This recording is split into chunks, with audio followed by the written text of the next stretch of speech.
Jésus-Christ est Dieu. Attends, allez, je vais faire Non, non, non. Je vais faire non, tu peux. Chez moi, non? Vas-y, vas-y. À l'aise, tu parles. Vas-y, vas-y. Personne ne te manque de respect. Mais si moi je viens chez toi, je ne peux pas faire 2 minutes devant les individus. Mais chez moi, non, non, non. Moi, mon panel maintenant. Voilà, moi, mon panel maintenant. Écoute-moi, moi, mon panel maintenant. Quand un chrétien vient, les autres frères se mutent. C'est ce que moi je fais maintenant. Donc, si tu as eu l'occasion de venir, il ne faut pas t'inquiéter. C'est toi et moi peut-être qu'on doit se laisser. Maintenant, je répète.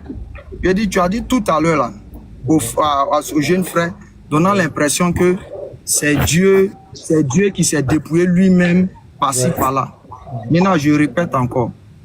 Ce n'est jamais Dieu qui s'est dépouillé. Et je vous ai toujours dit, s'il y a quelqu'un qui s'est dépouillé de lui-même, en d'autres termes, soi-disant, venir se manger, venir dormir, c'est Jésus, c'est pas l'Éternel. Ne confondez pas les choses.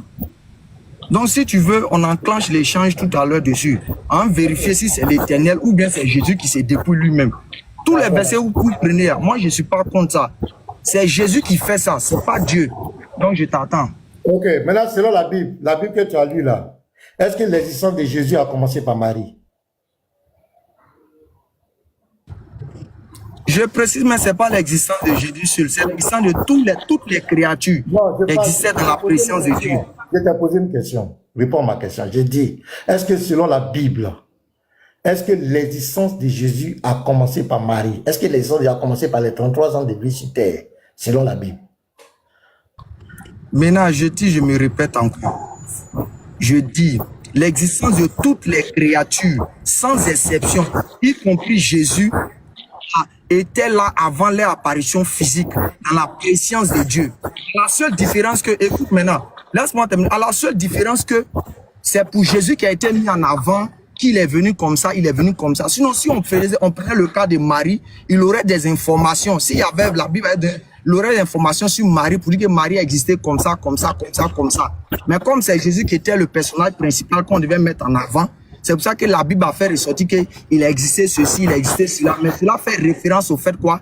De sa présence, de son existence auprès de Dieu, soit peut-être en tant que quelqu'un qui viendra être un messager de Dieu, qui viendra opérer des miracles. Il faut que vous compreniez tous les exceptions. Allez, je répète ma question. Selon la Bible, est-ce que l'existence de Jésus a commencé par Marie? Voilà ma question. Je reprends encore maintenant. Tu me comprends pas bien, tu fais pas exprès. Je dis l'existence de toutes les créatures. Non, non, laisse-moi. Mais comprends ce que je dis, tu vas voir. Il dit l'existence de toutes les créatures, sans exception. Écoute, c'est français, je parle. L'existence de toutes les créatures, sans exception, était là avant leur apparition physique. Toutes les créatures, y compris Jésus. Maintenant, selon la Bible, Jésus est le personnage par essence et par excellence qu'on doit raconter son histoire. On doit le présenter réellement comme l'envoyé de Dieu, le messager de Dieu. Donc la Bible met en avant tout ce qui concourt à sa venue sur terre. D'abord, sa préexistence auprès de Dieu, comme cela est mentionné dans Michée 5, le verset 6, que vous attribuez à Jésus, qu'on vous accorde déjà. Et maintenant, lorsque Jésus vient, il dit avant qu'Abraham ne soit, je fus. Toutes ces choses-là. Donc tu comprends par là que c'est lui le personnage. Donc c'est normal que lui, on mette en avant son existence par rapport à Marie dans la présence de Dieu. C'est tout. Ce sont toutes les créatures, sans exception. Il existait avant de venir sur la terre. Il existait. Toutes les créatures ont existé. Maintenant, tu fais pas exprès ou bien Je viens. Écoute-moi. Écoutez-moi. Les gars, pardonnez. Les frères, écoutez-vous, pardonnez. Laissez. Écoutez-moi. Tu vois que tu bégayes déjà. Tu bégayes. Tu ne peux pas répondre clairement. Tu as vu? Bon, c'est pas grave, vas-y. Laisse-moi parler. Faut me laisser parler. Quand tu parlais, je t'ai écouté. Reste tranquille. J'ai dit, tu bégayes. Et je le confirme. Je t'ai posé une question simple. Est-ce que l'existence de Jésus a commencé par Marie? Tu fais quoi? Tu prends un raisonnement, tu veux prendre tous les hommes. Jamais. Toi, tu as existé avant de venir sur la terre. Tu étais où? Tu as existé dans la présence de Dieu. Dieu qui est omniscient sait comment nous allons exister, comment nous allons vivre. Nous, Dieu lui sait. Mais est-ce que toi, tu savais où tu étais avant? Or, pour Jésus, c'est pas la même chose. Je reprends la Bible. Je dis selon la Bible. Il est avant toute chose. Et toute chose subsiste en lui. C'est de Jésus qu'on parle ici. Toi, tu es avant toute chose. Toute chose subsiste en toi. Je prends encore un deuxième verset. Ça, c'est Colossiens 1, le verset 17. Après avoir dit que tout a été créé par lui et pour lui. Toi, tu as créé quoi? Tu étais où? Michée 5, verset 1 à 2. Son origine remonte au jour de l'éternité. Jésus a toujours été dans l'éternité. Il est éternel. Je commence. Je prends encore Philippiens. Philippiens 2 ici. Regarde, c'est clair. Ayez en vous les sentiments qui étaient en Jésus-Christ, lequel avait une condition, était de condition divine, n'a point regardé comme une proie à arracher d'être égal avec Dieu. Il n'a jamais regardé son égalité avec Dieu. Quand on dit que quelqu'un parle d'égalité avec Dieu, on te dit clairement qu'il est Dieu. Parce que personne n'est égal à Dieu. Aucun être ne peut être égal à Dieu. Aucun être humain ne peut être égal à Dieu. Dieu est égal à lui-même. Tu vas me dire quel être vivant qui peut être égal à Dieu? Jamais. Quand on te dit égal avec Dieu, ça veut dire qu'il est Dieu. Sinon, personne ne peut être égal à Dieu. Je continue. Mais c'est dépouiller lui-même en prenant une forme de serviteur. Tu vois? Ça n'a rien à voir avec toi. Toi, tu étais où? Tu t'es dépouillé de quoi? Avant de devenir homme. En devenant semblable aux hommes, ça veut dire qu'il n'était pas un homme. Il était quoi? Il était de conditions divines, égal à Dieu, qui veut dire qu'il est Dieu. Dieu n'est égal qu'à lui-même. Et en ayant paru comme un simple homme, tu vois le cheminement? Maintenant, toi, quand tu viens, tu prends le côté ayant paru comme un simple homme. Ça, c'est de la malhonnêteté intellectuelle. C'est-à-dire, tu rentres dans la foi des gens, tu viens faire des interprétations, tu mets ton ignorance en éveil. C'est le côté maintenant ayant paru comme un simple homme. S'il a paru comme un simple homme, mais il doit dormir. Il doit jouer le rôle d'un homme. C'est lui qui l'a fait. Nous, on dit Amen parce qu'il est tout puissant. Nous, on ne peut pas dire pourquoi tu as fait ça. Qui es-tu pour contester avec Dieu? Dieu fait ce qu'il veut comme il veut. Ayant paru comme un simple homme. Toi, quand tu fais tes vidéos là, ayant paru comme un simple homme là, tu prends. Un Dieu qui dort, un Dieu qui mange, un Dieu qui dort. Mais s'il a paru comme ça, il va manger, il va dormir. Voilà. Faut finir l'appel là. Il faut respecter. On a en train de parler petit truc. On va t'enseigner pour que ça rentre dans ta tête. Quand tu as fini d'appeler là, tu me fais signe. Il ne peut pas entendre parler vite au téléphone. Laissez-les parler, ne parlez pas. Laissez le pasteur aller échanger. Donc ici, allez, KO, l'existence de Jésus n'a pas commencé par Marie. Même quand je prends le prologue de Jean, Jean 1.1, au commencement était la parole. La parole, c'est Jésus. La parole est Dieu. C'est au verset 14 que la parole devient chair. Avant de devenir chair, la parole a tout existé de toute éternité. Donc, quand ils viennent, il y a un Dieu qui a mangé. Moi, quand je regarde, ça me fait rire. On lui pose la question, est-ce que Jésus existait avant? Il connaît, il dit dans tous les autres hommes, dans la présence de Dieu. La présence de Dieu est différente de l'existence. Ok, maintenant, désolé, je finis un appel dans 1 minute, je te reprends. Désolé. Donc, vous voyez les frères, si tu rentres dans la Bible avec cette pensée de venir, non, Jésus est un important, mais Jésus c'est qui? Jésus c'est pas un homme qui est devenu Dieu. Jésus c'est le Dieu tout-puissant qui s'est fait homme, Hachem, qui a pris la forme humaine, qui a produit son humanité, qui s'est manifesté dans la création. Donc quand tu veux faire un raisonnement, tu cherches à apporter une certaine vérité, il faut respecter les textes de dogme des chrétiens. Ne viens pas tomber comme cela. Et nous on assume. Dieu s'est fait homme à la personne de Jésus. Nous, on assume ça. Et quand je dis ça, il dit, pourquoi moi j'assume? C'est ma foi. J'assume. Je lis un verset, 2 versets. Je prends Job. Je lis 2 versets dans Job rapidement pour que vous compreniez. Job 11. Regarde ce que la Bible dit. Prétends-tu sonder les pensées de Dieu? Ces prédicateurs musulmans, tu les vois, tu as l'impression qu'eux, ils veulent donner des ordres à Dieu. Prétends-tu sonder les pensées de Dieu, parvenir à la connaissance parfaite du Tout-Puissant? Toi, tu peux connaître le Dieu Tout-Puissant, tu peux lui donner des limites. Elle est aussi haute que les cieux. Que feras-tu? Plus profonde que le séjour des morts. Que sauras-tu? La mesure en est plus longue que la terre. Elle est plus large que la mer. S'il passe, s'il saisit, s'il traîne à son tribunal, qui s'y opposera? Car il connaît les vicieux, il voit facilement les coupables. L'homme, au contraire, a l'intelligence d'un fou. Il est né comme le petit d'un âne sauvage. Avec ta petite connaissance, avec notre petit cerveau humain, on ne peut pas cerner Dieu. C'est pourquoi la Bible nous dit encore, dans Job, le même Job 36, regardez ce qu'il dit, versets 22 à 23. Dieu est grand par sa puissance. Qui saurait enseigner comme lui? Qui lui prescrit ses voies? Qui ose dire tu fais mal? Qui peut dire à Dieu pourquoi tu as fait ça? Pourquoi tu fais ça? Dans Romains 9, verset 20, oh homme, qui es-tu pour contester avec Dieu? Quand j'écoute ces personnes-là, c'est eux qui veulent donner des limites à Dieu. Pourquoi Dieu vient sur la terre? Pourquoi Dieu se fait homme? Pourquoi? Toi, tu es qui? Vous êtes qui pour dire à Dieu, voilà ce que tu dois faire?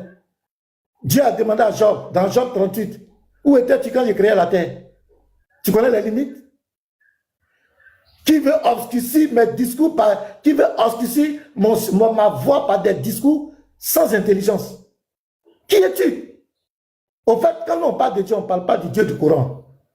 Allez, enlève ça dans ta tête. Nous, on ne parle pas du Dieu du Coran. Le Dieu qui est là-bas, on ne connaît pas son nom, on ne sait pas où il est là. Ce n'est pas de lui on parle. On parle du véritable Dieu, multidimensionnel, à qui on ne peut donner une limite. Donc, tu as compris, l'existence de Jésus n'a pas commencé par Marie. Donc, tout ce que tu as fait là, c'est ton ignorance que tu mets. Un Dieu qui a mangé, un Dieu qui attend. C'est Dieu qui a pris la forme humaine. Il a promis qu'il viendra. Il est venu, nous on dit Amen. Et nous assumons. Est-ce que tu as compris maintenant? Donc, désormais là, quand tu as fait tes lives là, il faut dire, les chrétiens disent que Dieu a pris la forme humaine. Voilà les versets qu'ils m'ont donné. Que Jésus là, il a existé. D'abord, Jean 1.1, il faut noter. Jean 1.1, il faut noter. Il faut noter, écrit. Désormais, il ne faut pas raconter n'importe quoi. Jean 1, le verset 1. La parole là, c'est qui? Tu as dit son nom. Là, au commencement était la parole là. C'est qui la parole? Au verset 14, la parole est devenue chair. 2, Philippiens 2, verset 5 à 7. Avant de devenir simple homme, il était quoi? Est-ce que Marie existait? Colossiens 1, le verset 17. Il est avant toute chose. Il est avant toute chose et toute chose subsiste en lui. Tu peux expliquer ça? Voilà. Après, quand tu as fait ce diagnostic maintenant, tu peux comprendre le dogme des chrétiens. Mais quand tu viens, il a mangé, nous, quand on te regarde, ça nous fait rire. Et puis tu crois, sinon même tu transpires comme si là, on voit même tu trembles, tes yeux deviennent lourds. Alors que tu es dans le faux. Tu connais pas, je t'écoute, vas-y, parle. Tu connais pas, c'est pas de ta faute. Vraiment désolé d'abord à tous ces choses, si ça se coupe, en fait, je suis sur la Y4 là, sûrement il va y avoir peut-être des interruptions, donc je m'excuse d'abord pour ça. Et deuxièmement, j'étais au téléphone aussi, je m'excuse aussi pour ça, c'était pas pour te mépriser, pasteur Mina. Je devais immédiatement prendre l'appel parce que tu vois, il y a un client que je devais finir quelque chose. Maintenant, Mina, tu vois, je me répète encore, tout ce que tu as raconté là, je t'ai clairement dit et je répète encore, ça concerne Jésus, ça ne concerne pas Dieu. C'est ce que vous ne comprenez pas. Dans votre, excusez-moi si tu sais thème, mais ici je vais être vraiment poli envers vous, pour ne pas vous dire que je vous ai manqué de respect. Tout ce que tu dis là, ça concerne Jésus, ça ne concerne pas l'Éternel. Ne confonds pas les choses. C'est non, il a pris un corps humain, il s'est fait semblable aux hommes, il s'est fait... C'est Jésus, ça concerne, c'est pas Dieu. Dieu là, lui, il est à part, il est en dehors de ce que tu dis là. C'est Jésus, ça concerne.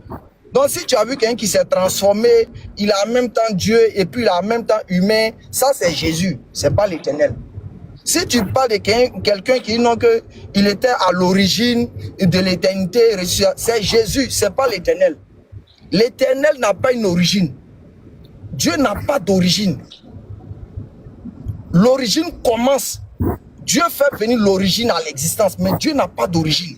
Donc si tu as pris Michée 5, le verset 2 ou quoi pour raconter ton histoire, c'est Jésus ça concerne, c'est pas l'Éternel.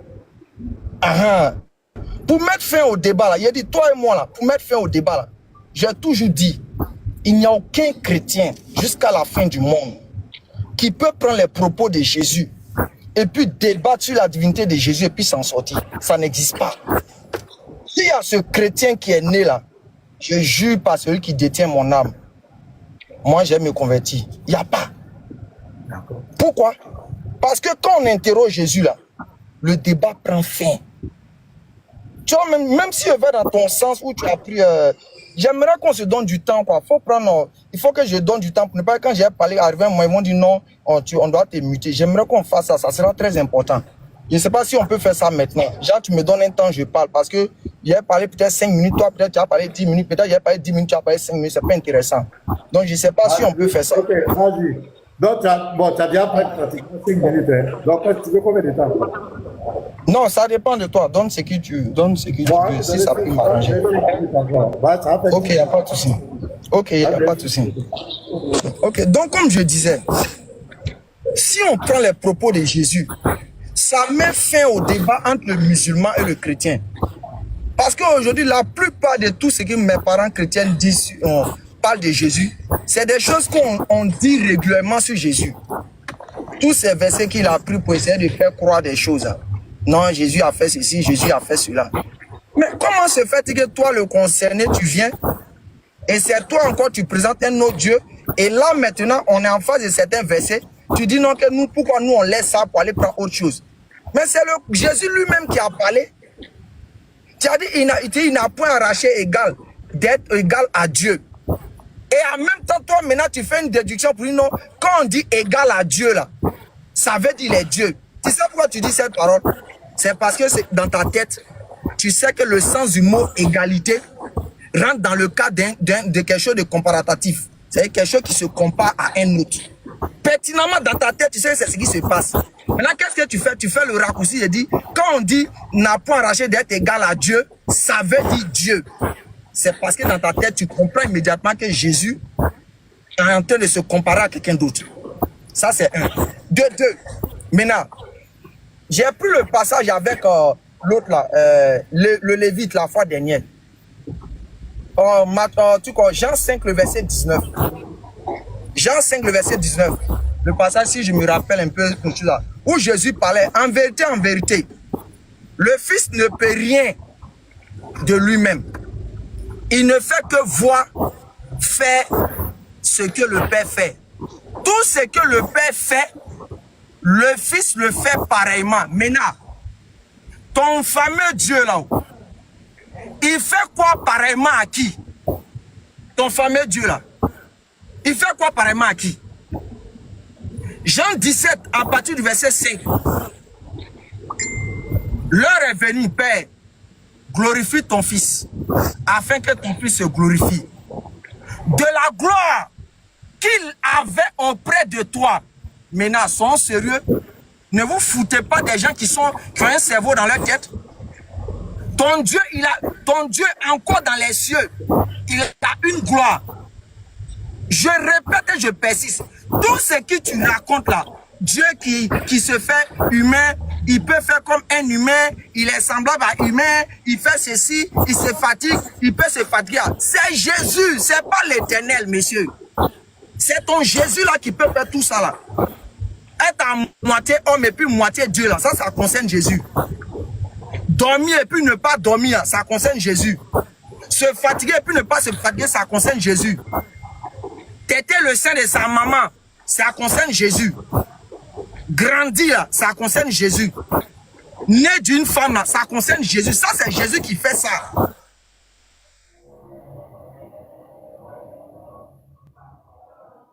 Mais l'Éternel ne fait pas ça. Parce que le véritable problème aujourd'hui, vous voulez donner l'impression que c'est l'Éternel qui fait ça. Alors que c'est Jésus qui fait toutes ces choses d'humain. C'est lui qui fait ça. Il faut que les gens comprennent. Et même quand on va aller même prendre ton fameux passage, je mets tous les chrétiens au défi ici avec le passage de Paul. 1 Corinthiens 15, à partir du verset 24 à 23. Dites-moi, on dit à la fin des temps, hein, le verset est clair, on dit tout va être détruit. Maintenant on dit le Fils sera soumis lui-même. Je veux savoir, ton Dieu là, maintenant, ton Dieu là, à la fin des temps, là, il sera soumis à qui? Je répète encore, dans ce verset de Paul là, tu as pris Paul, ton Dieu là, tu lis ce passage, moi je veux que non, tu mets fin à ce débat, excusez-moi, pas le truc, tu mets fin au débat en prenant 1 Corinthiens 15, comme tu as pris Paul pour essayer de montrer Jésus est le créateur. Tu prends 1 Corinthiens 15 à partir du verset 24, 25 par là, jusqu'à 27. Dis-moi, ton fameux Dieu là, il sera soumis à qui à la fin des temps? Parce que le français n'est pas écrit, ce n'est pas écrit, il sera soumis à lui-même. Vous, comme j'ai dit, il y a un transformateur dans votre tête. Quand les versets de la Bible disent Jésus a été envoyé, dans votre tête ça sonne, il s'est envoyé lui-même. Quand Jésus dit que Dieu m'a donné pouvoir, dans votre tête ça sonne, il s'est donné pouvoir lui-même. 1 Corinthiens 15, à partir du verset 21 à 27, maintenant, c'est un défi à ton boïn qui est ici là. Un n'a qu'à faire erreur de nous dire son fameux Dieu sera soumis à qui à la fin des temps. Et on revient à ça maintenant. Merci. Bon, avant que je ne continue, tu as dit par exemple que Jésus, quand il parle dans la Bible, ça ne concerne pas l'Éternel. Mais le Père là, le Père dont Jésus parle, c'est qui pour toi? Allez, le Père là. C'est lui l'Éternel là. Tu me poses là? Non, c'est une question de compréhension, quoi. Comme tu as dit que Jésus, il est différent de l'Éternel, et quand il parle, ce n'est pas de l'Éternel qu'il parle. Je demande le Père là. Le Père là, c'est lui le Dieu véritable là, c'est lui l'Éternel là, s'il te plaît. Malachie 2, le verset 10 explique ça rapidement. Le Père, c'est celui qui a créé tous les êtres humains. C'est lui qui est la source de vie. C'est lui qui a, dont toutes les choses ont une origine venant de lui. Merci, j'ai compris. Non, je ne vais pas parler d'Allah. Patriote quand même, je ne vais pas aller parler d'Allah. Si je veux, je vais se coup de mon ami là pour rien. Je vais aller doucement avec lui. Donc, le Père, on va écouter Jésus. Tu dis qu'on prenne les propos de Jésus. On va écouter les propos de Jésus. Jean 14, le verset 7. Je vais aller à les propos de Jésus. Si vous me connaissiez, vous connaîtrez aussi mon Père. C'est le Père là, non? C'est de lui qu'on parle. Je veux que tu remues la tête, quoi. Si tu es d'accord avec ça. Si vous me connaissiez, vous connaîtrez aussi mon Père. C'est l'Éternel là, non? Voilà, merci. Et dès maintenant, vous le connaissez. Et vous l'avez vu. Donc, ils ont vu le Père. Parce qu'il dit, et dès maintenant, vous le connaissez et vous l'avez vu. Tu as dit le Père là, c'est l'Éternel là. Dès maintenant, vous le connaissez et vous l'avez vu. C'est ça, non, allez. Tu réponds seulement, il faut faire comme cela. Voilà, donc, mais c'est qui les disciples voyaient en ce moment-là? Qui était devant eux? C'est Jésus, il voyait. Maintenant, dans ce texte-là, ils voyaient Jésus en tant que qui? Il voyait Jésus comme le représentant de Dieu. Non, pardon. Il n'a pas dit représentant. Il dit, dès maintenant, vous le connaissez et vous l'avez vu. Vous l'avez vu. Il n'y a pas de représentant ici. Il dit, dès maintenant, vous le connaissez et vous l'avez vu. C'est le Père qu'il voyait. Et devant eux, c'est Jésus qui était là. On continue. Philippe lui dit, Seigneur, montre le Père. La même question revient.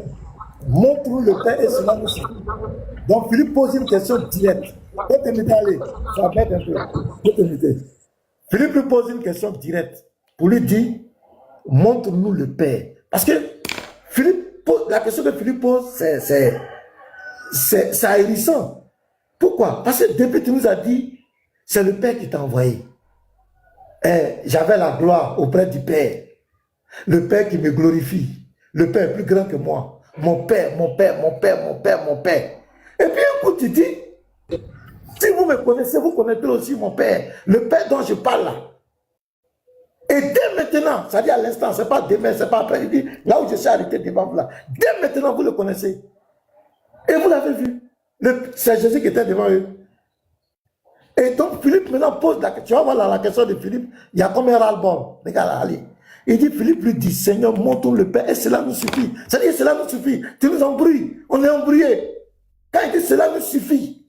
C'est comme si on est fatigué. Depuis mon père, mon papa, mon père. Tu as dit, le Père, c'est l'Éternel. Mon Père, mon Père, mon Père, mon Père. Tu parles, mon Père plus grand que moi. Mon Père qui m'a envoyé.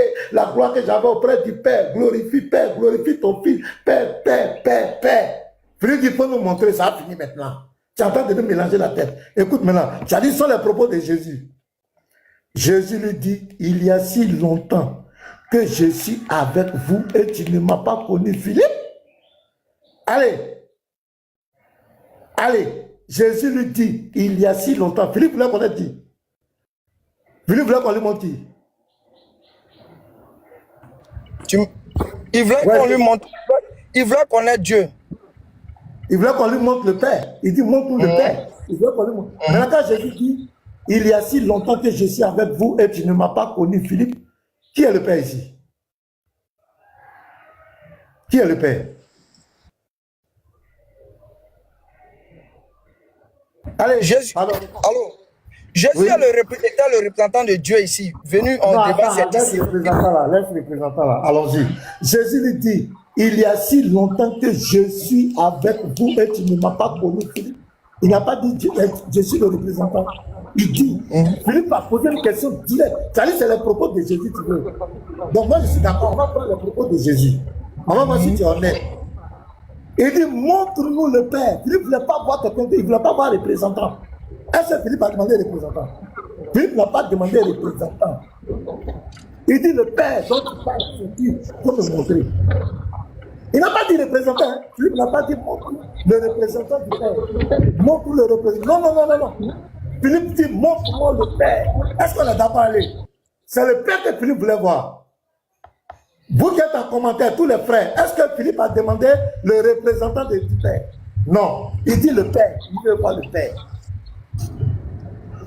Et Jésus lui dit, il y a si longtemps que le représentant est avec vous, que le Père est avec vous, il y a si longtemps que je suis avec vous et tu ne m'as pas connu, Philippe. Celui qui m'a vu a vu le Père. Comment dis-tu montre le Père?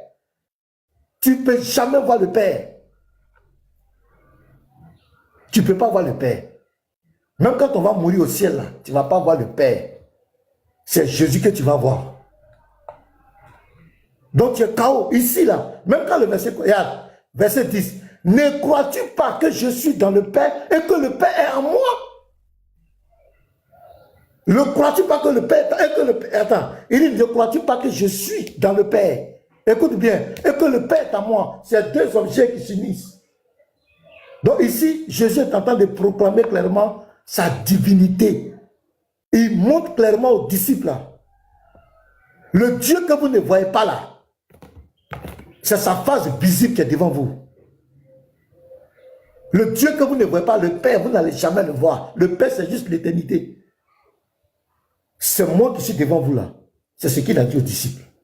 Donc le Père m'a envoyé, le Père m'attend. Jésus a répondu. Si tu entends normalement, tu es en train de suivre le débat est clos. Parce que Jésus lui-même a répondu. Son Père qui l'a envoyé là, son Père qui est plus grand que lui là, son Père qui est là. Jésus dit, il a présenté à ses apôtres ici. Donc tu comprends, allez. Donc l'écriture de la Bible là, quand tu rentres dedans, il faut faire avec beaucoup de sagesse. Et aujourd'hui, tu as compris que Jésus a existé avant Marie. L'existence de Jésus n'a pas commencé par Marie. Tu as bien compris ça aujourd'hui. Il faut noter, il faut garder ça. Et tu as quand même, tu as confirmé, tu dis maintenant, ça parle plus de l'éternel, ça parle de Jésus. Mais Jésus, c'est qui? Ésaïe 35, verset 4. Il viendra lui-même et vous sauvera. Le mot français, lui-même, ça veut dire quoi en français? Quand on dit lui-même, il viendra lui-même et vous sauvera. C'est qui vient? Je prends Ésaïe 40 encore. Et tu veux dissocier. Tu as compris que Jésus... Attends. Ésaïe 40. Ah, maman, je vais t'appeler après. Je suis en train de corriger mon ami Ali. Ésaïe 40, verset 3. Une voix crie. Préparez au désert le chemin de l'Éternel. C'est le chemin de l'Éternel qui est... Ce n'est pas le chemin de Jésus. Ce n'est pas le chemin de quelqu'un. Aplanissez dans les lieux arides une route pour notre Dieu. Donc ici, là, la voix qui crie, là, prépare le chemin de l'Éternel. Ce n'est pas quelqu'un d'autre. Maintenant, l'accomplissement. Jean 1. Voilà Jean-Baptiste ici. Tu n'as pas dit que... Tu n'as pas dit que Jean 1, le verset 22. Qu'est-ce que Jean-Baptiste dit? Bien. Il lui dit alors, qui es-tu? Afin que nous donnions une réponse à ceux qui nous ont envoyés. Que dis-tu de toi-même? Moi, dit-il, je suis la voix de celui qui crie dans le désert, aplanissez le chemin du désert du Seigneur, comme m'a dit Ésaïe le prophète. Qui est venu accomplir cette parole? Jean-Baptiste est venu préparer le chemin de qui? Ésaïe 40, c'est le chemin de qui il est venu préparer? Qui vient accomplir ça? Dieu dans sa gloire, les cieux des cieux ne peuvent pas le retenir.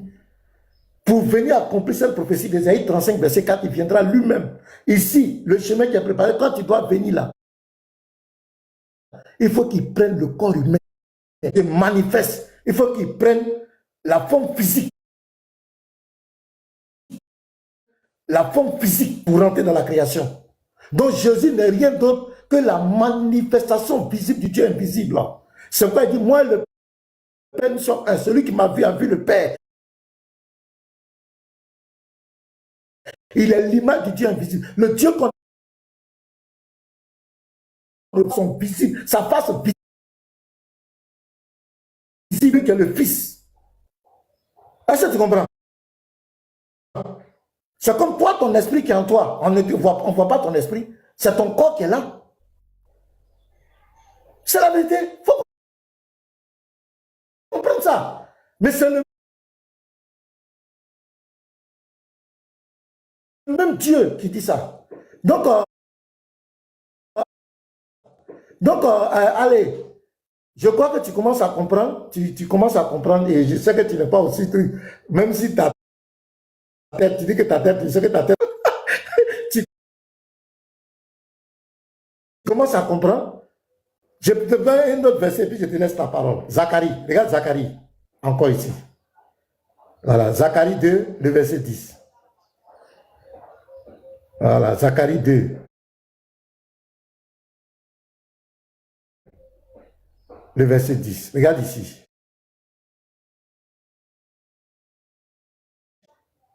Et dis-toi, fille de Sion, car voici je viens. J'habiterai au milieu de toi, dit l'Éternel. L'Éternel dit, je viens et j'habiterai au milieu de toi. Mais il va venir comment? Est-ce que Dieu peut venir? Est-ce qu'il peut venir dans sa gloire? Il ne peut pas, le ciel va disparaître.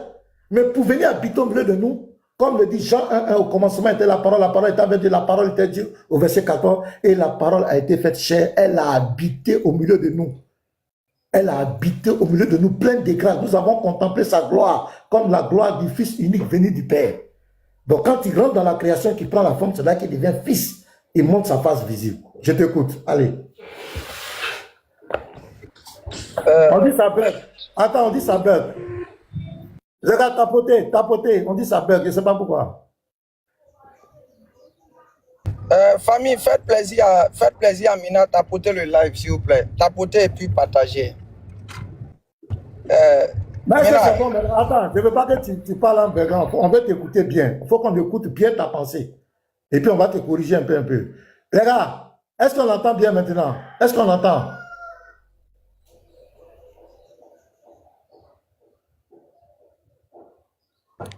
Oui, pasteur, on vous attend. On vous attend très bien, pasteur. Ok, vas-y, allez, vas-y. Tu veux combien de minutes? Bon, déjà, toi, tu as pas. Normalement, on devait faire un équilibre de minutes. Bon, je ne sais pas combien de temps tu as pris. Est-ce qu'il y a fait 10 minutes même? Bon, je ne sais pas, tu allais au-delà de 5 minutes, moi, en fait. Bon, il faut que on te donne aussi un temps pour que ça puisse être un peu équilibré. D'accord, donc, je te donne, tu veux combien de minutes actuellement? Ok. Bah, je sais pas, voir ce qui te fait plaisir, il n'y a pas de problème. Allons-y, 5 minutes, là, on est intéressant. On fait 5 minutes, c'est bon. Vas-y. Ok, maintenant, tu sais, ce petit jeu-là, je peux faire ça avec toi. Quand tu prends Jean 14 à partir du verset 6 à 9, là, tous ceux qui sont... Je vais te donner un devoir à domicile. Je sais que tu connais bien celui qu'on appelle Alexandre Salomon. Demande bien à Alexandre Salomon souvent qui vous aide là. Ce verset-là ne dit jamais que c'est le Père qui est là lui-même. Jamais. Et ce petit jeu-là, il a fait ça avec toi, et puis j'ai revenu dans le débat. Maintenant, pardon, il faut me prendre Jean 5, à partir du verset 37. Rapidement, s'il te plaît. Jean 5, verset 37. Jean 5, à partir du verset 37. Okay. Tu vois, il a fait ce petit jeu-là avec toi, et puis maintenant, j'ai revenu dans le thème pour que tu puisses comprendre qu'on peut faire un peu cette petite malice. Ça, on est habitué à ça. Délit. Ouais, vas-y. Et le Père qui m'a envoyé a rendu lui-même témoignage pour moi. Audible ou bien voir n'est pas audible. On dit, vous n'avez jamais entendu sa voix. Ça veut dire quoi? Oui, ça ne parle pas de la voix audible. Si tu veux, je vais t'expliquer. C'est mon livre de... Non, il n'y a pas d'explication d'abord. J'ai fait ton petit jeu. Je ne parle pas des choses en tout d'abord. On dit, vous n'avez jamais entendu sa voix. Ça veut dire quoi? L'expression jamais ici. Oui, ça veut dire qu'ils n'ont jamais entendu sa voix. Dieu ne l'a jamais Tu as vu déjà comme tu es devenu petit. Maintenant, ce petit jeu-là, je peux faire ça.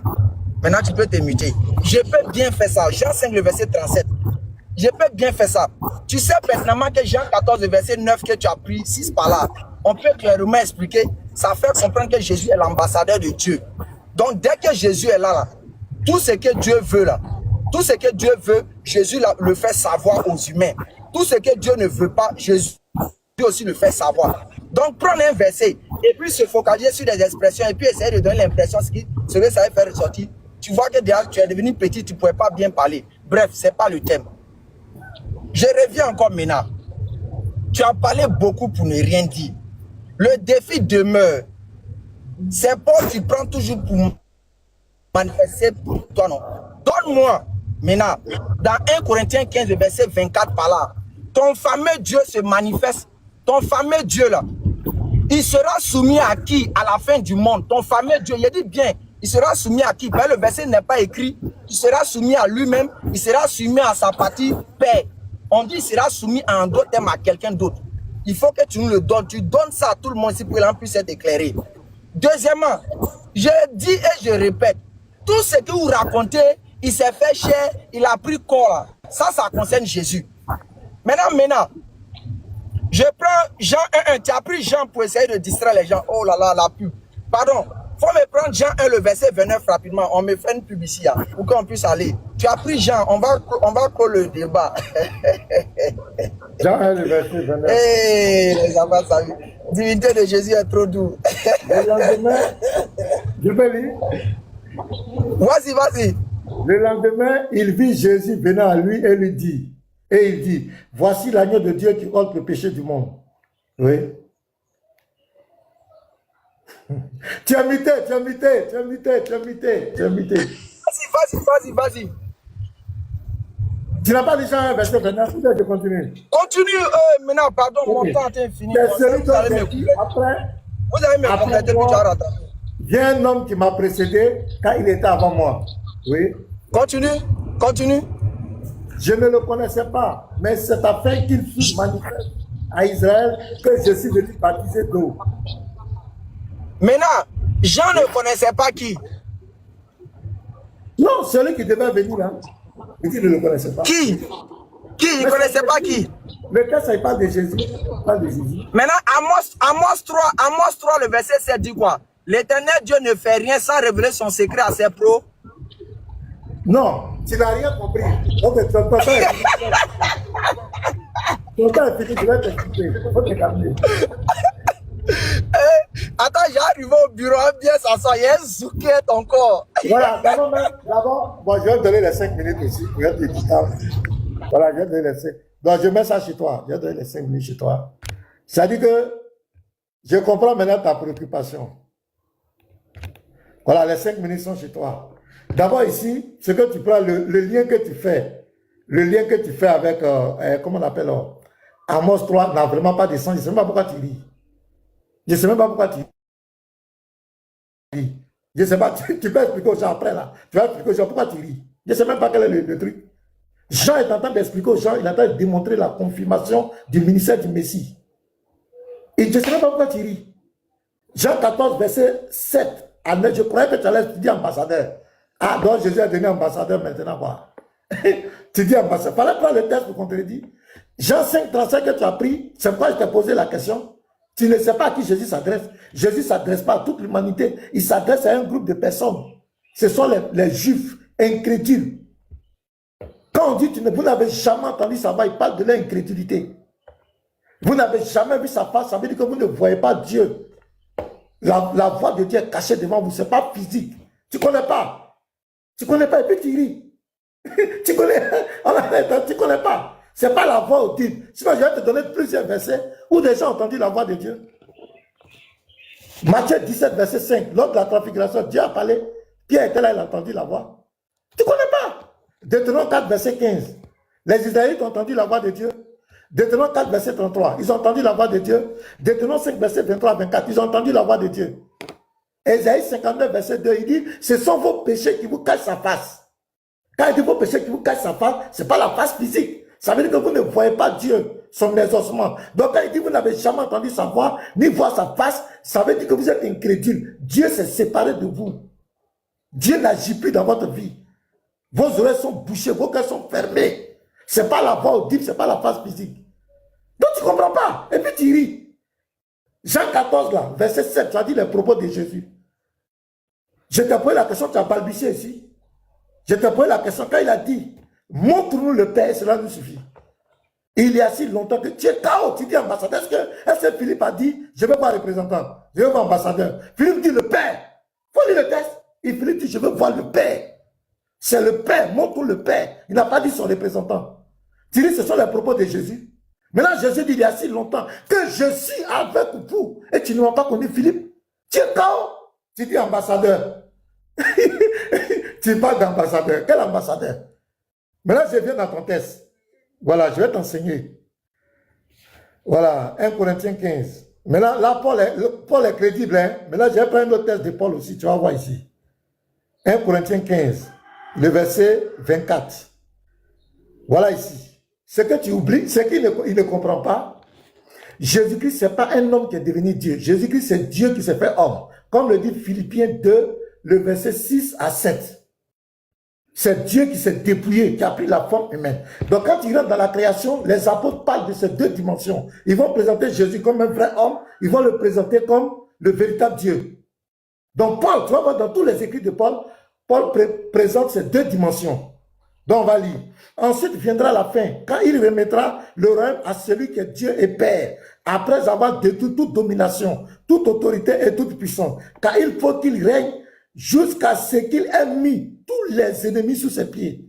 Le dernier ennemi qui sera détruit, c'est la mort. Dieu, en effet, a tout mis sous ses pieds, mais lorsqu'il dit que tout lui a été soumis, il est évident que celui qui lui a soumis toutes choses est accepté. Le verset 28, écoute la fin.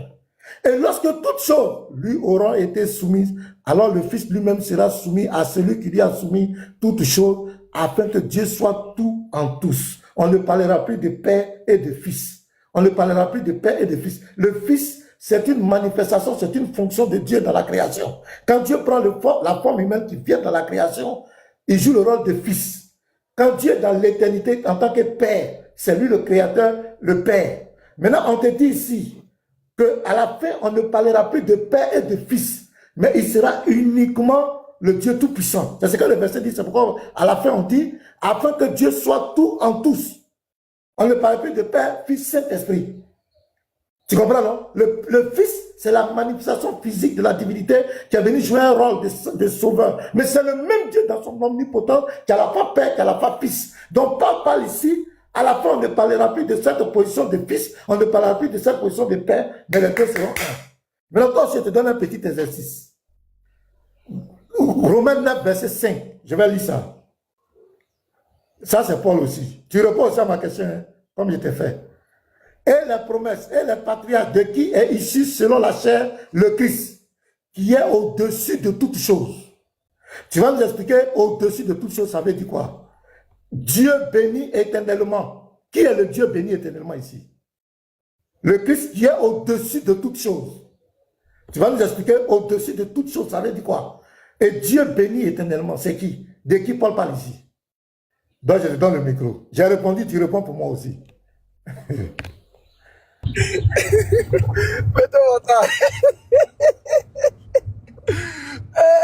Maintenant, trop doux. Famille, regardez, écoutez bien. Regardez. Quand il prend Jean 5, le verset 37, à son tour, il dit là-bas, c'est pas quelque chose de physique. Mais que ça veut faire référence au fait que ces gens ne connaissent pas Dieu. Ils sont incrédules.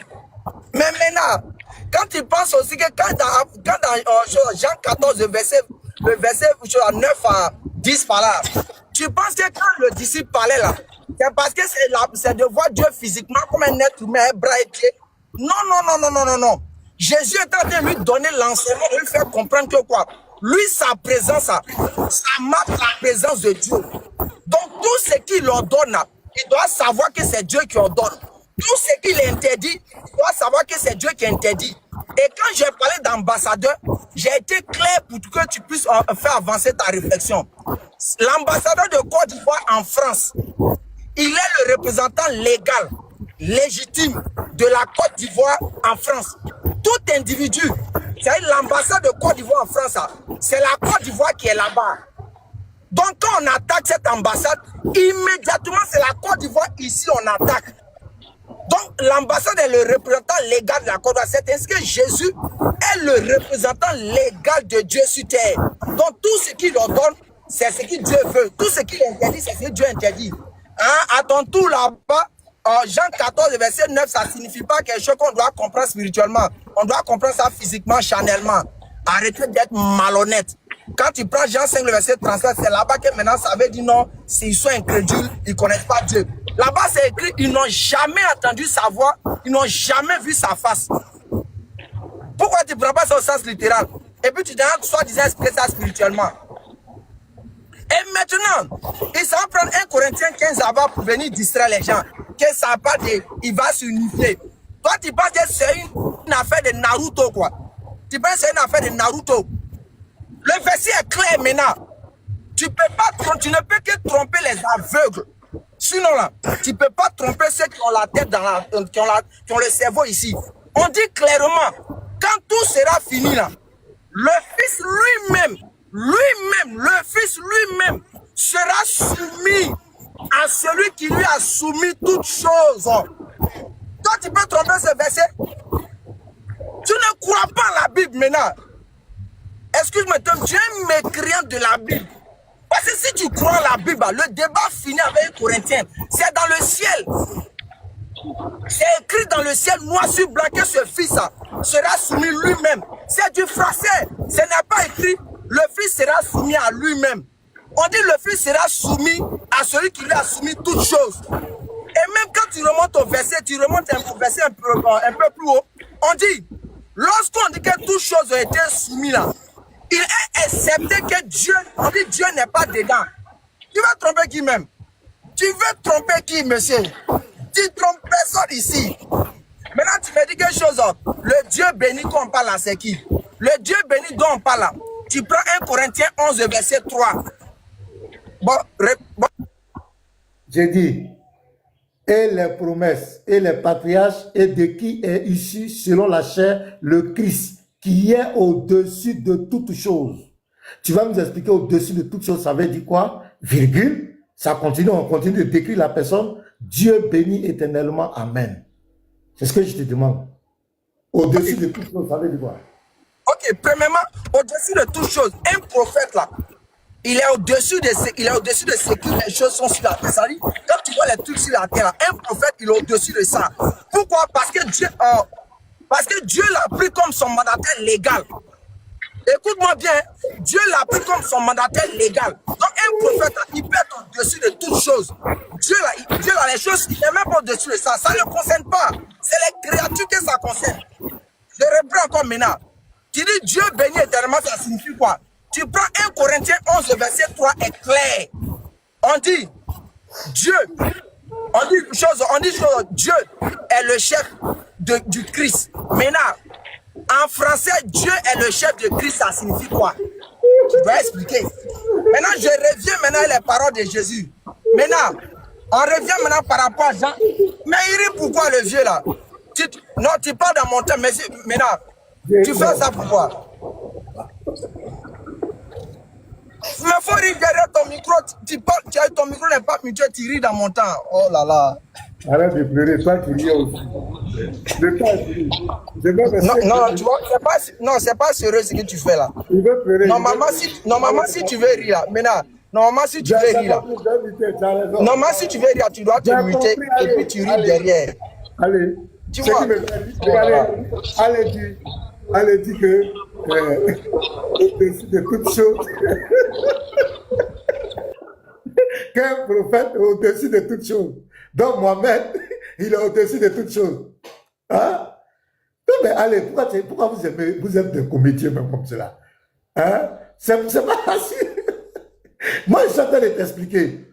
Tu as pris Jean 5, verset 37.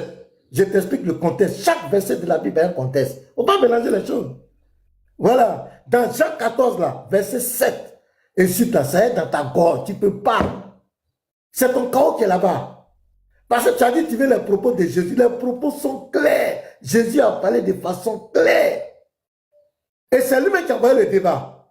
Philippe dit, montre-nous le Père. Et cela nous suffit. Montre-nous le Père. Montre-nous le Père. Il n'a pas dit, montre l'ambassadeur. Montre les représentants.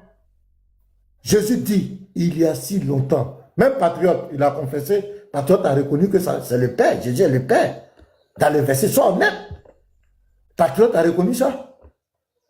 Donc, allez, tu ne peux pas prouver dans la Bible que Jésus n'est pas Dieu. Regarde le chaos. On dit au-dessus de toutes choses, virgule. Quand la virgule est là, ça tente de décrire, c'est la même personne qui continue. En train de décrire une personne sur des descriptions. Dieu bénit éternellement. C'est ce que je t'ai dit, dans 1 Corinthiens 11. Dans la Bible, les apôtres ont présenté Jésus dans ces deux dimensions.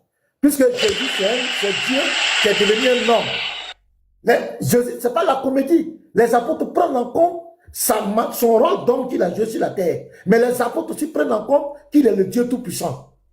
Vous savez, non, vous venez dans la Bible, quand on met un verset qui met en exerce sa divinité, tu coupes, allez prendre un autre verset qui met en exerce son humanité pour contredire. Tu comprends? Regarde. Je vais te donner un petit exercice encore.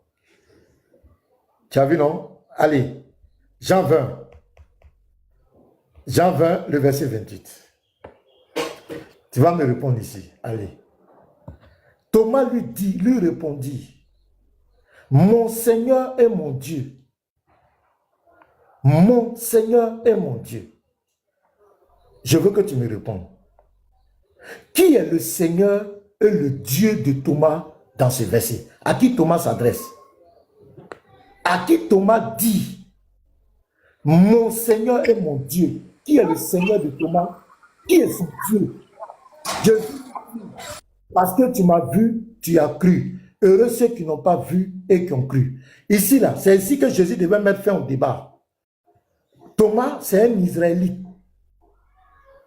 Thomas, là, c'est un Juif. Il ne peut pas appeler un homme son Dieu. Ce n'est pas possible. Il ne peut pas. Et puis, tous les apôtres étaient là. C'est ici. Jésus devait dire, Thomas, tu te trompes. Tu te trompes. C'est mon Père qui est Dieu. Mais qu'est-ce qu'il a dit? Parce que tu m'as vu, tu as cru. Il a cautionné. Les apôtres devaient dire à Thomas, mais tu deviens fou, mon frère. Tu deviens bête. Comment tu peux appeler un homme ton Dieu? Tu vas répondre à cette question. À qui Thomas dit, qui est mon Seigneur, mon Dieu? Dans ce verset, qui est le Dieu de Thomas? Qui est son Seigneur? Mon Seigneur est mon Dieu. Si tu réponds honnêtement à cette question-là, le débat est fini. Mais vous allez voir, philosophie va vous dégoûter. Ça va vous dégoûter. Donc dans la Bible, Jésus-Christ, ce n'est pas un homme qui est devenu Dieu. Jésus-Christ, c'est le Dieu tout-puissant qui s'est fait homme en la personne de Jésus. Fils, parce qu'il est l'image visible du Dieu qu'on ne voit pas. Père, parce qu'il est le Dieu invisible. C'est le même Dieu qui est à la fois Père, qui est à la fois Fils. Dans sa position de fils, de serviteur, il parle comme un vrai serviteur, comme un vrai homme, parce que c'est un rôle qu'il est venu jouer. Mais il demeure le Père éternel. Si tu ne comprends pas ça, tu as compris aujourd'hui que l'existence de Jésus n'a pas commencé par Marie. Donc, à partir tu prends les versets des 33 ans de vie de Jésus, tu es déjà à l'ouest, tu ne connais même pas Jésus. Aujourd'hui, je t'ai appris ça. Ma question là, Jean 20, verset 28. Qui est le Dieu de Thomas dans ce verset-là? Allez, ta crédibilité en jeu, hein? Qui est le Dieu de Thomas? Je te donne les 5 minutes. Famille, vous voyez le monsieur, il fuit de question en question. C'est-à-dire, il pense que s'appuyer, ça va persister sur quelque chose qui n'a pas de sens, a du sens. Mais tu fais rire maintenant. Jésus lui-même, il va répondre à ta préoccupation que tu as donnée concernant Thomas là.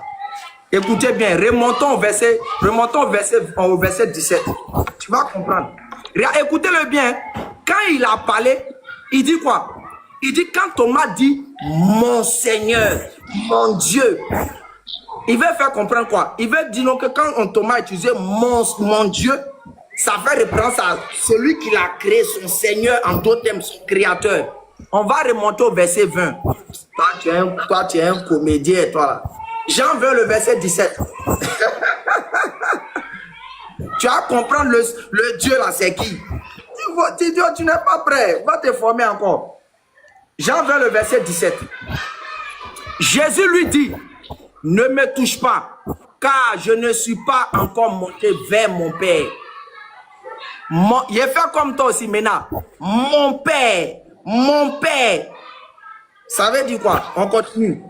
Mais va trouver mes frères et dis-leur, je monte vers mon Père qui est aussi votre Père. Je monte vers mon Dieu, qui est aussi votre Dieu. Donc le Dieu dont Thomas parlait là, c'est ce Dieu que Jésus a dit aux disciples, c'est mon Dieu aussi, c'est de lui qui parlait. Jean 20, le verset 17. Contredis ça. Tu ne peux que rire. Tu ne peux que rire pour distraire. Contredis ça, monsieur. Je reviens encore maintenant. 1 Corinthiens 15, le verset 24 à 26. Donne-nous. Oh, arrête ça, monsieur. Donne-nous. Jésus là, ton fameux Dieu là, il est soumis à qui? Je ne t'ai pas dit de venir me dire qu'ils sont collés ou bien ils sont dissociés. Non, non, non. Je dis, ton fameux Dieu là, à la fin des temps, le verset de la Bible est clair. Mes parents chrétiens, ceux-là, ce sont les gens, ils ont déjà programmé l'enfer. C'est à vous de réfléchir. Hein. Les versets sont écrits. C'est pas autre chose. On ne trafique pas les versets de la Bible. Les versets de la Bible ne sont pas écrits pour dire que le Fils sera soumis à lui-même. Ce n'est pas écrit ça. Mes parents chrétiens, réfléchissez. Hein. Les versets sont écrits. Le Fils sera soumis à celui qui lui a soumis toutes choses. Mais les frères, est-ce qu'on peut être aveugle à ce point? On peut être aveugle à ce point? Et remarquez, quand ça a son tour, il prend les versets que je donne, il fait une interprétation en disant non, tu ne peux pas comprendre, c'est spirituel. Maintenant, quand lui, il vient prendre les versets, il sait pertinemment que ça a un sens spirituel. Au lieu d'expliquer, il n'explique pas, il reste littéralement sur le verset. Je reviens, quand on dit quelque chose, il est au-dessus de toute chose. Les prophètes là, même les prophètes là, si un prophète vient aujourd'hui sur terre, maintenant, il est au-dessus de tous les présidents de la surface de la terre. Tu sais ça? Tous les présidents de la surface de la terre, il est au-dessus d'eux. Parce qu'il est le mandataire légal de celui qui est le maître suprême des cieux de la terre, Dieu. Donc un prophète, il est au-dessus de tout. Ce qui est sur terre, les créatures, il est au-dessus de Dieu, lui donne cette autorité. C'est ça que tu ne comprends pas. Et il vient s'appuyer. Donc tu as compris aujourd'hui que Marie, Jésus existait avant Marie. Donc quand tu prends les versets, c'est son côté humain. Je répète maintenant, toutes ces explications que tu donnes sur Jésus, ils ont pas, les disciples ont parlé des deux dimensions de Jésus. C'est un mensonge. Il n'y a aucun disciple qui a parlé des deux dimensions de Jésus. Les disciples ont reconnu Jésus comme un être humain jusqu'à la fin de sa vie. Même pas dans le ciel, ils n'ont pas reconnu comme Dieu. Maintenant, 1 Corinthiens 15, verset 24 à 26. Après, quand tout sera fini là, ton fameux Dieu là, il sera soumis à qui? C'est écrit, hein? Faut nous dire, si le verset a dit ton fameux Dieu sera soumis à lui-même, tu nous donnes le verset dit il sera soumis à lui-même. Maintenant, si ce verset dit qu'il sera soumis à Dieu, lis le verset devant tout le monde. Arrête de tromper les gens. Vous êtes là, vous êtes en commentaire, non, il ne comprend pas français, ça me fait pitié. Il est là, il vous trompe, il trafique les versets devant vous. Quand c'est à son tour, il donne l'explication. Quand on lui donne le verset, là-bas, il dit qu'on ne comprend pas. Et vous continuez à le suivre. Ça n'engage que vous. Mon devoir n'est que la transmission du message. C'est ce que je vous disais là. Vous avez vu comment il est tellement ignorant. Il faut que j'emploie le mot. Ce n'est pas pour l'inciter, c'est de l'ignorance. La question que je lui ai posée, est-ce qu'il a répondu? Thomas dit, mon Seigneur et moi. J'ai dit que s'il répond à ça, je change. Il allait prendre un autre verset. Mais Jésus là, mon Dieu, mon Père là, son Père là, on lui a posé la question, il a répondu. Dans Jean 14, verset 7 à 9. Tu es ignorant? Tu ne comprends pas? Son Père là, on lui a posé la question. Il a répondu. Dans Jean 14, verset 7 à 9, Jésus a répondu. Maintenant, pour Thomas là, dans le verset. Ça veut dire que tu n'es pas honnête. Tu es déjà KO. J'ai dit, sans la malhonnêteté, tu ne peux pas venir dans la Bible dire que Jésus n'est pas Dieu. Il faut être suffisamment malhonnête. Je te pose une question, tu as laissé le verset, ça t'a brûlé. Tu ne peux pas répondre jusqu'à la fin de tes jours. Thomas dit, mon Seigneur et mon Dieu. Je te pose la question, dans ce verset-là, qui est le Seigneur et le Dieu de Thomas? Il faut être quand même honnête pour dire ici, Thomas s'adressait à Jésus. Ça, c'est l'honnêteté. Ça, c'est honnête de ta part. Mais qu'est-ce que tu as fait? Tu as fui. C'est ce que j'ai dit. J'ai dit, les musulmans n'ont aucune révélation, aucune connaissance. Ils ont des versets qu'ils récitent. Quand tu donnes un verset, il s'en prend un autre verset pour contredire. Il prend, c'est comme cela. Il n'a aucune révélation. Réponds. Il dit, tous les prophètes sont au-dessus de toutes choses. Donne le verset. C'est écrit où? C'est écrit où? Pourquoi tu mens? Tu mens. C'est pas pourquoi tu mens? Donc tous les prophètes sont au-dessus de toutes choses. On dit toutes choses. Tu sais ce que ça veut dire? Pourquoi tu mens? Allez, il ne faut pas faire ça. Pourquoi tu mens? C'est écrit où? Que tous les prophètes sont au-dessus de toutes choses. Dans les prophètes sont devenus Dieu. Regardez-moi des gens comme ça. C'est ça, il te dit, quand tu es dans ton panel, tu racontes tes histoires. Et non, ça me fait rire. Regarde comment tu es devenu petit. Tu souris. On appelle ça un rire jaune. Regarde, je vais t'enseigner. Matthieu 28, verset 19. C'est Jésus qui parle. Allez, faites de toutes les nations des disciples, les baptisant au nom du Père, du Fils et du Saint-Esprit. Pourquoi Jésus dit les baptiser au nom du Père, du Fils et du Saint-Esprit? Le Dieu qu'on adore là, nous les chrétiens on adore là, il est à la fois le Père, il est à la fois le Fils, il est à la fois le Saint-Esprit. Père, parce qu'il est au-dessus de tout, le Créateur. Fils, parce qu'il est venu dans le monde pour nous sauver. Mais quand il vient jouer le rôle de la fonction de fils, il est soumis au Père. Parce que ça, c'est son naissance éternelle. Mais reste tranquille, tu ne connais pas. Tu connais même, si tout à l'heure même là, je vais parler de toi, ton Dieu, tu ne connais même pas ce que tu adores. Donc, quand on te dit des choses spirituelles, tu ris. C'est le même Dieu qui est Père au-dessus de tous. Regarde, je vais te montrer. Éphésiens 4, verset 6. Regarde. Donc, tu entends dire, un seul Dieu est Père de tous, qui est au-dessus de tous. C'est le même qui est au-dessus de tous, parmi tous et en tous. Père, au-dessus de tous, Fils, parmi tous, en tous, le Saint-Esprit. C'est le même Dieu. C'est pas, j'ai dit, Matthieu 28, le verset 19, baptisez le nom du Père, du Fils et du Saint-Esprit. Quand les apôtres sont allés baptiser, ils ont baptisé au nom de qui? Ils ont baptisé au nom de Jésus. Tu ne connais pas, tu es un ignorant, tu ne connais pas aller. Donc quand on te dit, à la fin des temps, le Fils sera soumis au Père, on ne parlera plus comment on appelle, de Père et de Fils, mais on parlera de Dieu tout en tous. Il n'aura plus la fonction de Fils. Le même Dieu qui a la fois Père, Fils, et puis Saint-Esprit là, c'est de lui qu'on parle. On parle de son unité. Mais dans la fonction, il a joué le rôle de Fils pour nous sauver. C'est le même Dieu. Oh, tu ne comprends rien. Ma question, je reviens encore. Jean 20, verset 28. Il faut répondre. Si tu ne réponds pas, c'est que ce n'est pas la peine. C'est la honte. Jésus dit, sois honnête, Thomas lui dit, mon Seigneur et mon Dieu. Jésus lui dit, j'ai dit dans ce verset-là, qui est le Seigneur et le Dieu de Thomas? Thomas s'adresse à qui? Il parle avec quelqu'un. On veut connaître son nom. Maintenant, Jean 27 là, tu peux me poser la question. Je vais te répondre. Mais réponds à ma question. Allez, il ne faut pas faire ça.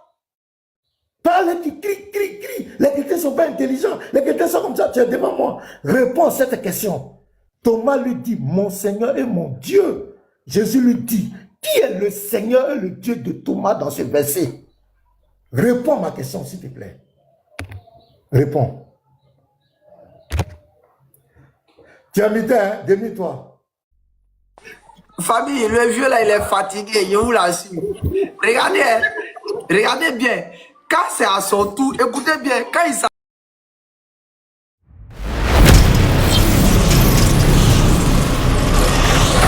Jésus-Christ est Dieu.